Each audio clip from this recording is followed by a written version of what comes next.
Prosecutors are using Aniah's law to try and keep the people arrested for the Dadeville mass shooting locked up until their trial.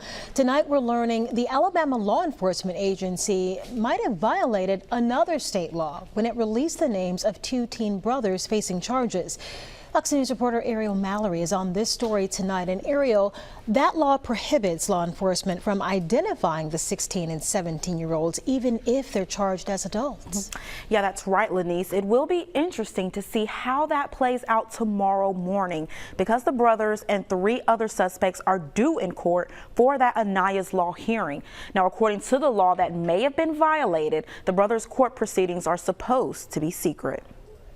In just a few hours, the suspects arrested in the Dadeville mass shooting will go before a Tallapoosa County judge. A tragic day that rocked the small community more than a week ago. 4 people dead and 32 injured during a Sweet 16 birthday party. These 5 suspects and a 15-year-old arrested days later, charged with reckless murder. Their first day in court happening tomorrow morning for an Aniah's law hearing. Aniah's law, which went into effect this year, allows a judge to deny bond to those accused of violent crimes and keep them locked up until their trial date. The law named after Aniah Blanchard, who was abducted in 2019 and murdered by a man who was out on bond, according to police. The law has already been used here in Mobile County. Thomas Jr. was denied bail in connection to the New Year's Eve mass shooting in downtown Mobile. Tonight, it's still unclear if 17-year-old Tyrese McCullough and 16-year-old Travis McCullough will appear in open court tomorrow. Last week, the Alabama law enforcement agency identified the brothers as 2 of the suspects in the shooting, despite a state law that prohibits law enforcement from identifying 16 and 17-year-olds, even if they're charged as adults. The brothers' court documents have been sealed, which aligns with the law.